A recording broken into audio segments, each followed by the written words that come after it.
Bismillahir-Rahman-Nir-Rahim. Reasons for Decline of Muslims. By Allama Ghulam Ahmed Parwez. Part 3. Differences. An order or program whose standard of authenticity is based on real and solid results has no room at all for differences. It is akin to chemical analysis. If, for example, scientists in 20 laboratories throughout the world analyzed water, all their results would be one and the same, i.e., the resultant elements would be hydrogen H2 and oxygen O, indicating that in this matter there would be no difference of any kind at all. Difference only arises if you dissociate yourself from the matter-of-fact world and merely get entangled in arguments of theoretical and abstract nature. Deen assess concrete results as the standard of its judgment, and these results, real and solid, will portray themselves right before you in this world. Hence, there was no room or possibility of any kind for differences in it at all. One law, one order, and its followers are but one organization with one manner of thought and one way, consequently, one and only one result. Then from where could disunity, confusion, differences and mutual opposition come? But when Deen changed into religion, then the entire talk was relevant to or aimed at the hereafter. And since no one could see or peer into the hereafter, it was not possible to verify whether the claimants of the hereafter are correct or incorrect. For example, if someone tells me to perform namaz, in the manner he shows whereby my salvation is assured, then along comes someone else with yet another mode of performing it with my salvation assured. But since I have no means to ascertain the method with which I could attain salvation, then what could I expect from all the theoretical beliefs and their acts and rituals, the results of which are shifted to the next world? The inevitable result is differences. Therefore, the Ummah, after being reduced into religion, got divided into 72 sects. What is so surprising about it? The Quran has termed as shirk to be divided into sects. Hence, the religion could be questioned as to why it has sects. Lane reply, again the concoction of tradition would come in handy. A phrase was carved out meaning, in my ummah differences will be a blessing, and then attributed to that venerable and respected person, the Rasul, whose enunciated aim was to remove and delete difference from the world. When this saying became hadith, then what doubt could there be that differences should become a blessing?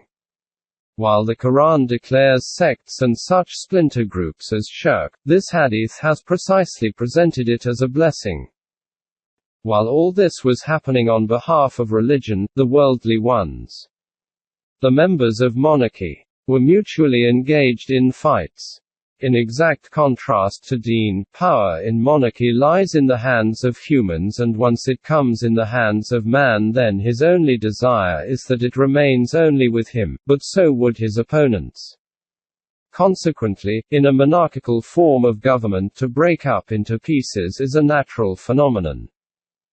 By now, religion had created such a state of affairs that the majority of its followers became strictly converted into aversionists and detesters of anything and everything worldly, with the end result, that they were blindly occupied in the preparation for the hereafter, or were entangled in its snares, and by their abstract oratory dismembered their unity into pieces, dividing them into sects and groups. In the meantime, it seemed that the world had shrunk at the other end of the scale and rolled comfortably in the hands of a few individuals. A handful of families who ruled the world, but not without the usual carnage. Thus began the bloodbath in trying to divide their mutual share. Hence, during the period when there was no war and peace prevailed, the millith was ensnared in religious debates and arguments. When, during mutual monarchical battles, the millith was drawn into it by the priests, they would declare the battles to be jihad, and soon the gullible followers were in the midst of the battlefields, where one Muslim would pierce his sword into the chest of another Muslim. But the ruthless religious priests had the balm or elixir for every moment.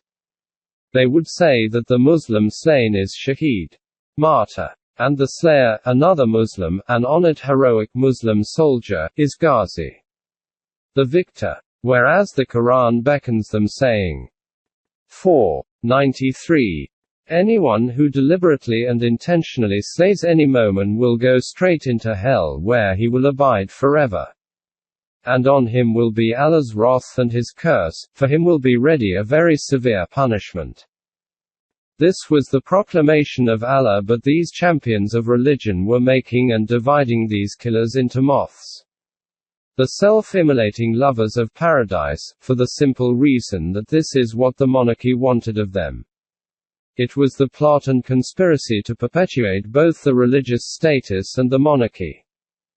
If anyone, with an open mind reads the foregoing, he would unhesitatingly and without any doubt come to the conclusion that all this transpired without thought, wisdom or prudence. Then again, in him, without doubt, this question will arise as to how religion was able to make the people act so recklessly. Though they were not Muslims, after all, they were human beings.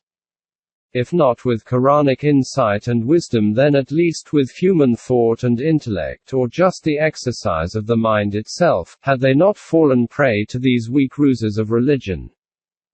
Religion was also aware of such dangers. Therefore it had also beforehand thought out and devised ways and means to safeguard it. There is no reason in religion. Deen, in support of its claim to truthfulness, always corroborates it by proof and manifestations of concrete and constructive results. 12:108. Therefore, its invitation, based wholly upon total insight and prudence, was the enemy of religion. This was why religion had created this belief that in religious affairs wisdom and common sense have no right of admission and therefore no interference. The one who turns towards wisdom and common sense to trace its roots or causes will be included in the group of Iblis, because the first one to have made use of rational speculation was Iblis. As against this, paradise is for fools. Therefore all what is being said to you is to act upon it without thought or understanding. This is what religion told its early audiences. Then to the generations that followed it advised that they should keep in mind the way of their forefathers and ancestors, and carefully follow their manner, behavior, acts and deeds. You conform by closing your eyes and following their footsteps. This is the path of Sawab and therefore paradise. Ancestor worship. As has always been the case, every theoretical view and concept brought by religion has been the messenger of ruin and destruction. This belief in ancestral conformity proved to be most effectively damaging and detrimental. Do consider, what is the distinctive feature between man and animal? Evidently it is wisdom. No, in a belief and way of life that is divorced from wisdom and common sense, man becomes worse than an animal. This is the reason why the Quran has called those who do not use wisdom and insight as 8:22, the worst of the created, and declared them worse than animals. 7:179. By blind conformity man's state and condition becomes such. They have hearts wherewith they understand not, and have eyes but they see not, they have ears but they hear not. About them it has been declared they will go straight to hell. Their way and conduct is such as the manner in which they saw their forefathers, they heedlessly followed them with blind expectations, eyes shut and lips tight. 37:69-70. Where else can their abode be but in hell?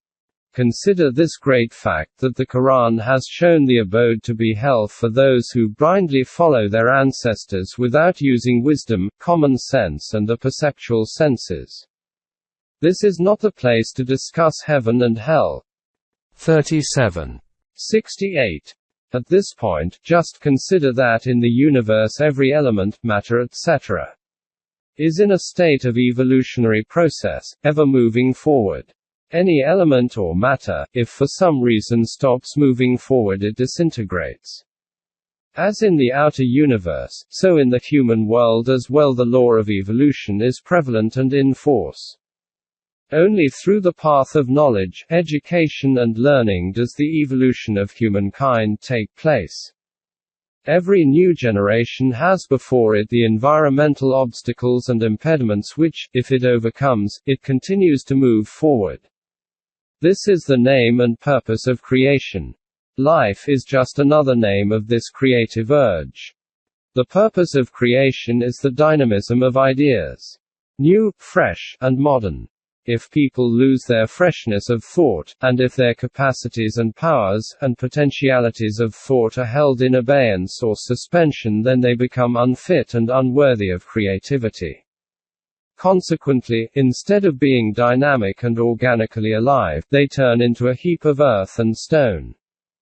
And new world of ideas and thought cannot be constructed with mere earth and stones. Those people who traverse to cover the evolutionary process are the rightful owners of Jannah. Heaven, declares the Holy Quran, and to come to a stop at any stage it describes it as Jahannam. The experts on the law of evolution tell us that if any living, animate thing or being does not use an organ or limb, then nature, gradually, regarding it to be something useless, stops its creation itself. In like manner, if a people just do away with the use of all of their faculties of thought and wisdom, then, after some generations, these people lose their capacities and potentialities to think, reason and understand. These are the destructive and far-reaching effects of blind conformity about which we have made reference to in the preceding pages. It is not that it affects only the present generation with ruination and destruction. Even the coming generations will be doomed. Among these people, humans are not born. Only anime are born and animals they die. In view of this fatalistic conformity and destruction, Quran has with forceful severity and in equally forceful terms opposed it. It has explained that the message of every messenger was against this blind conformity, and for this very reason these messengers were met with very strong opposition. They invited these conformists towards knowledge and understanding, meaning, deen, while the people in a habitual manner described the life of their forefathers as attractive. Allah's messengers shook them to arouse them, even that was met with no less severe opposition. But their opposition was paradoxically proper and correct. Zoologists tell us that bats once, like other birds, had eyes that were open. But when they stopped using their eyes, they became so structured that light became their enemy and they could not withstand sunlight, and the sun became their worst enemy. If they had their way, so to speak, they would not let the sun rise at all. The messenger bestowed the light of deen, and the people, in the manner of bats, could not withstand this light and no wonder strongly opposed it. Every messenger conveyed the same message and each was with equal manner opposed, says the Quran. When Noah invited his people towards the light of deen, they gave the same reply. 23:24. We have not heard it from our ancestors. Therefore, we are not prepared to accept what you state. This was the answer received by Salah. 11:62. What? You are preventing us from the servitude whose servitude and devotion was continuously carried out by our forefathers and ancestors. This was the answer also given by the people of Shub. 11:80. This again was the answer received by Moses. 10:78. What? Have you come to us so that you deviate us from the path on which we saw our ancestors? This is the answer received by Abraham. 26:74. This was also the answer received by Muhammad. Peace be upon him. 31:21. And when it is said to them that follow and obey all that has been revealed by Allah, they say, No, We will only follow and obey that which our ancestors had been continuously following and obeying. Do consider, with what clarity, Quran has differentiated deen from religion. Religion teaches ancestral conformity while deen comes to put an end to this blind conformity so that man, in the light of revelation, may use it in his wisdom and intellect, which in fact is the honor and integrity, its respect and adoration for being the son of Adam. But the epoch and ages of blind conformity have made them blind like a bat, and they shriek out when they face light. Quran says this is what kept on happening to the invitation extended by every Rasul. 14:10. It shows from historical evidence and precedents as to how this blind ancestral following makes man lose his sense of judgment, so much so that intellect, which was his distinctive feature, appears to him something pitch dark. In this belief, since the future appears dark, the past seems glorious. This is so because man's eyes, instead of being in the front, are turned backward. His face becomes inverted, i.e., his eyes are facing backwards. This is the life of Jahannam. 33:66. On that day their faces will be turned inverted in Jahannam. These are those walking with face backwards, about whom it is said in another place. 67:22. What is the one walking with his face inverted, topsy-turvy, on the straight path, or the one who is walking on a straight and balanced path? Due to age-old blind conformity, it is said in Surah Yasin that the iron collars of ancient rites are yoked so badly on their necks that their necks seem to rise and stick up so that they cannot even see the path in front of them. 36:8. Our laws have affixed such iron collars and neck braces on their necks that they reach up to their chins, creating a situation and condition whereby 157. Their heads rise up, and they just cannot see at all the path before them.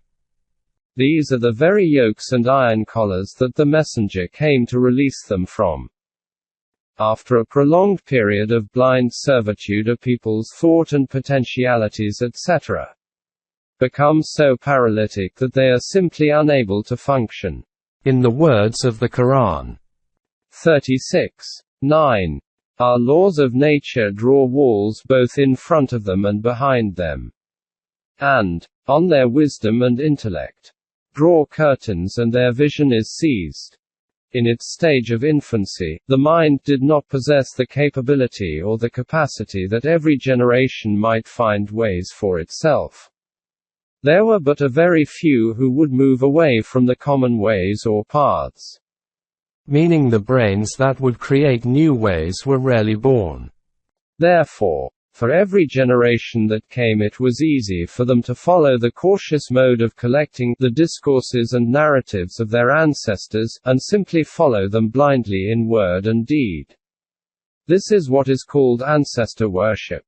In any case, in those ages and epochs, time moved at such a slow and lazy pace that new demands, requirements and necessities did not appear rapidly. The Quran introduced a new chapter in the history of humans. The treasures of wisdom and knowledge could now be accessible to all. Now man's mind had reached the age of maturity.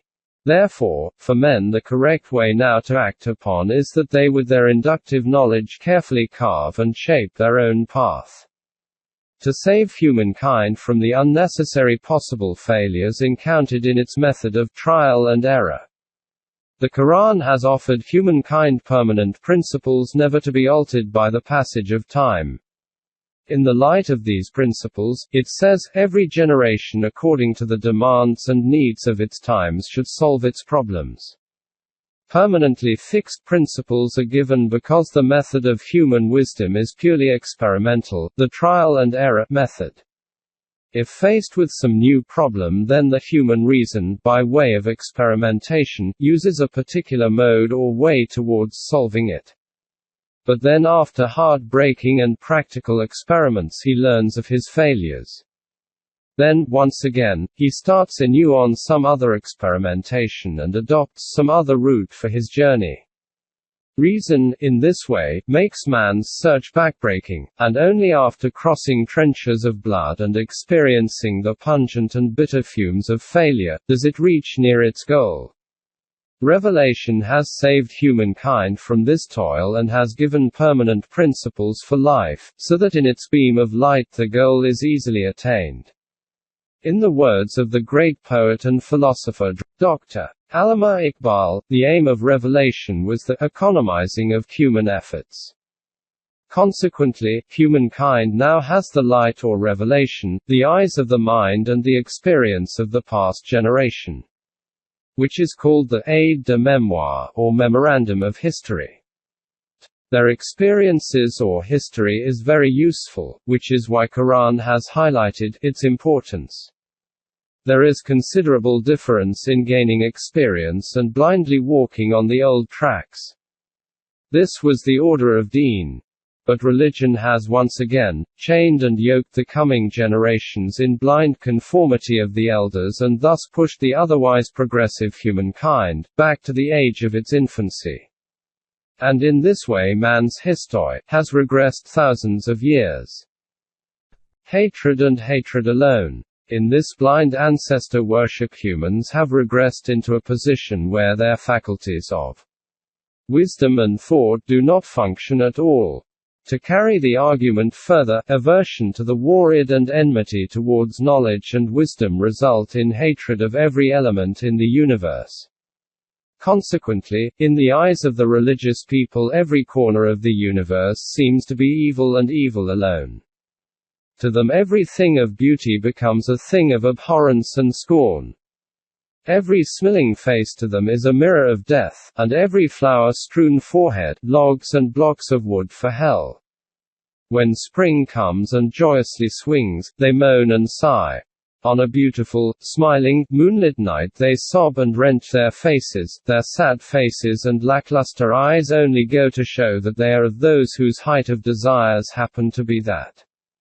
Even if ever a smile were to come to me, I would rather weep instead. Beauty of nature. In their religion, literature, music, and science, elegant and pleasant adornment, and their means and resources are all haram. Forbidden. Whereas Deen, itself bathed in the beauty of nature, teaches and educates us how to add and increase this beauty in the universe. In the universe, it explains, every element and matter is in a correct proportion and that each and every element or matter is in its appropriate position. That when everything remains as it is apportioned, then the end result would be beauty of the universe. Even if constructive element is removed from its rightful place, then that good element becomes evil. Beauty is the name of proportion, balance and symmetry, which means that every element or matter should be in its symmetrical or apportioned position. In the words of Pascal, if the nose of Cleopatra were a bit flat, then the map of history would be something else. Deen explains that, for the motor car, or vehicle of life, mobile oil is indispensable along with petrol. Evil emerges when mobile oil is filled up in the petrol tank. The motor car then cannot move any further. Consequently, according to Deen, it is the means to create, while remaining within the limits laid down by Allah.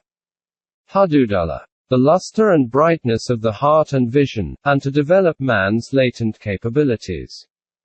But man-made religion knits its brows and frowns at every beautiful sketch or map of nature and declares it haram.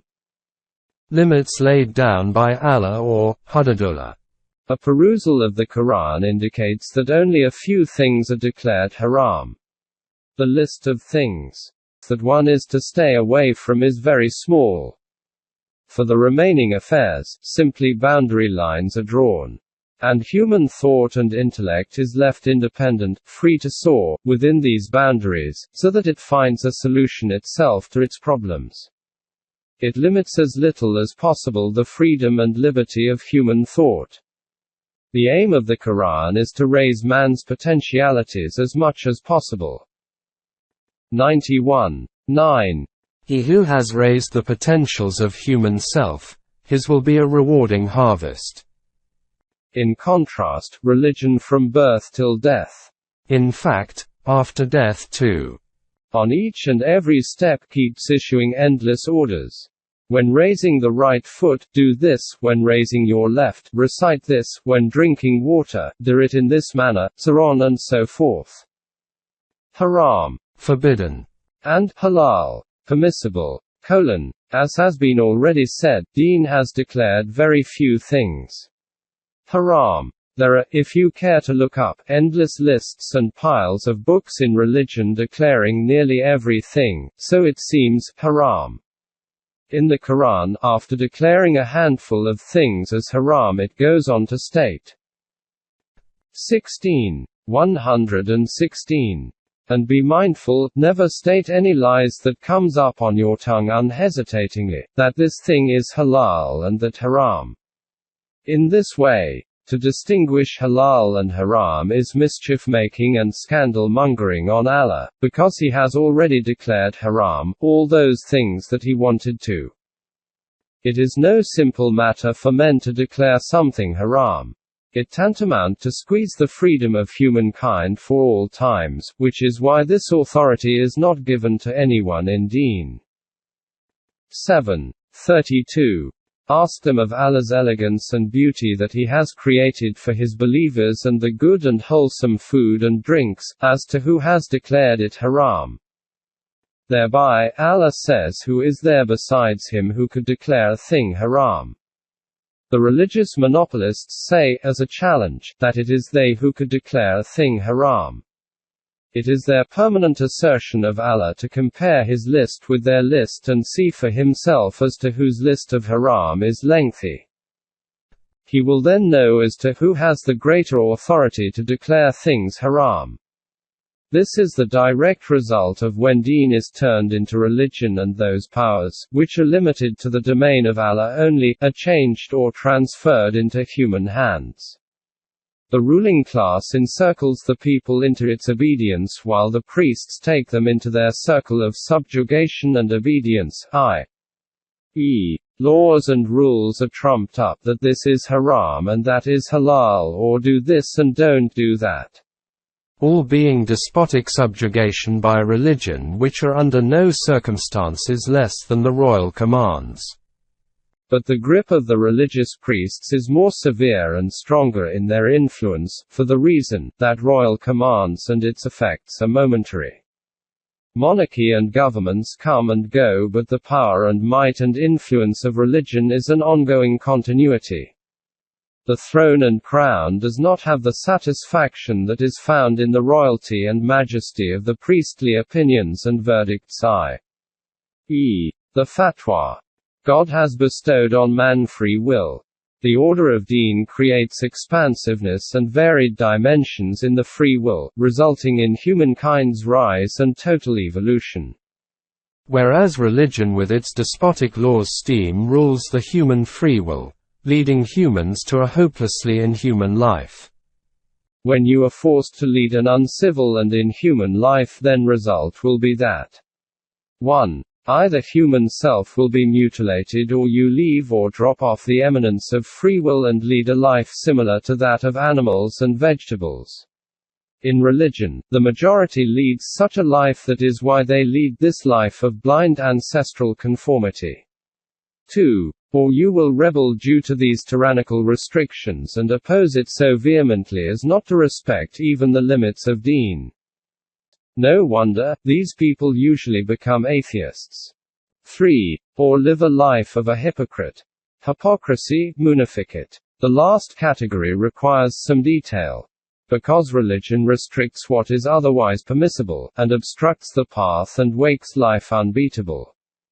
Man therefore desires to remove or just break out of these restrictions. But the sanctity of religion does not allow him to do it publicly. Therefore, he is left with the choice of fraudulently threshing out ways and means by way of excuses. To them music is haram, but to listen to the harp without the association of other musical instruments is not harmful. Should this be not found to his satisfaction, then he will listen to the aforesaid music in Qawwali, where the choral band plays light music while the chorister lays stress on the words, which now becomes allowable and lawful. Anything that falls to their taste not only becomes lawful but even abadit. Art is something to be severely detested. Photography is haram, forbidden, but the photographing of the upper half, the bust, is allowed. The conception of beauty, its miraculous wonder, is enough to send him straight to hell. But it is again legal and lawful for him to talk of God as a truly beloved sweetheart, and enjoy poetry that has seductive, rousing, deceptive phraseology in the expressions is enough to drive him into rapture, while the revealing and detailed particulars of this imaginary beloved lead him into final ecstasy. Thus, he enjoys the luxury of mental debauchery. Psychologists regard this sort of enjoyment as hypocritical repression that causes sex perversion, and its demonstration is nauseating and disgusting in its depths. No wonder those who claim of not even raising an eye at other women enter into unlimited number of marriages, one after the other, in rapid succession. Not to mention the relationship these sex perverts have with the concubines. With the temerity to declare such indulgences to be exactly in accord and compatible to Shariat-e-Haqqa, true Islamic jurisprudence. Have a look at the religious books and you will be surprised to see the number dealing with the problems relating to the science of sex. The details are given with such vulgarity and obscenity that even the eyes of shame itself will bow down in shame. The aim of Deen was simply to check, habituate, find, evolve, which was inseparable from the order and code of Islam and human society, and so necessary for its development. The resultant behavior in the society is not due to unnatural pressures but rather the fixation of river banks and coastlines from the flooding and rampaging waters. While religion, with its tyrannical and unnatural cramming of the face of the river with unnatural mounds, resulting in the waters piercing the underground as if in hiding, when no sooner soft land is found than it shows or pops up its head. This is so because it is in its nature to rise. It was the demand of the waters, which is not to be suppressed. The destruction and devastation referred to in previous pages were all that religion had wrought on the external world. And stated above is the wickedness it has created in the hearts and minds, in the inner world where it has settled down. These evils in turn mutilated the character itself completely. If a people, for a period of time, begin to lead such a life or become accustomed to it, then in them courage, valor, exhilaration and the happy, cheerful face is seized, and in its place lowliness, meanness, petty-mindedness, narrow-mindedness, sin and a life of seclusion is created. Religious order of manners and morality. But religion, in order to disguise these sins, blemishes an infirmity into good qualities, and calls it the order of manners and morality. It declares weakness, helplessness and supplication the signs of God's bondsman. Low and mean-spiritedness, petty-mindedness and lack of courage is named as perseverance and trust in God. And it never lets starvation be made known. In fact, they veil it with utmost deceit and fraud. The opium of illiteracy is shown as the will of God, and antidote as good as any. Whereas Deen came to declare that the behavior and acts of all those powerful and instigating rebels who have pounced on the resources of food and provisions, as if they belonged to their father and forefathers and sat on them coiled up like snakes, befit that their wrists be twisted and divine provisions be provided to the people of God. In contrast, religious order of morality calls such naked and brazen exploitation as blessings of God, and thus offers open license to looting, high-handedness and disharmonies. Since the circle of influence is restricted to the poor only, therefore it is with ease religion is able to make them comply with their order of manners and morality. As for those in affluence, high social strata, the resting power, authority and administration, religion feels it sufficient to give them religious sermons. Sermons are delivered to the effect that tyranny is evil, the indigent should not be harassed, and they should be given their rightful due. A beggar should not be turned out. The needy should not be treated badly or reproved. Religion considers it sufficient that it keeps on advising thus. This it has described as encouraging the good and preventing the evil. If from the wealthy and the powerful class, a beggar's piece is thrown to the poor, religion begins immediately to eulogize and write poems in their glory. The ruling and the upper class has after all usurped and pillaged everything which actually belonged to those poor, the needy and the indigents, with whose self-connotations and meanings and totally fraudulently fabricated interpretations, has religion made the poor, for their entire lifetime, offer dues to the high social strata. As it that isn't sufficient, the poor were sermonized to offer themselves freely as slaves to these usurpers and plunderers. This then is the highly acclaimed picture placed by religion before the world of its order of manners and morality. Quran challenges the entire world to offer an equivalent to any one of the items of its order of deen or make a law akin to it. The world cannot, because its economic system cannot harmonize with heavenly espoused permanent values. The system of deen is unprecedented and unequaled. The value system that religion espouses is common among all religions. Therefore, no religion can claim supremacy over another religion. To say so is false. Hence, Maulana Abul Kalam Azad, in full support of Gandhism, stressed that universal truths will be found in every religion. By these universal truths is meant these very religious order of manners and morality, i.e., don't commit adultery, don't tell lies, don't steal, don't harass the poor, etc. Indeed, these truths are altogether found in all religions. In fact, no religion has this singularity. Even the atheists are believers in these universal truths. No one in the world would say that it is good to tell lies or to steal. Therefore, if Islam also offers the same order of morality and manners, then what does it mean when it claims that no man could offer an item equal or similar to its teachings? From this, it is evident that it places its teachings above this common order of manners and morality. It is unique, and its equivalent or parallel is just not possible because it is distinctively featured. Common order of manners and morality comes in it simply by way of introduction and preamble. Deen gives the order of life, a system, while religions offer nothing more than the basic principles of morals, manners and some rites and rituals.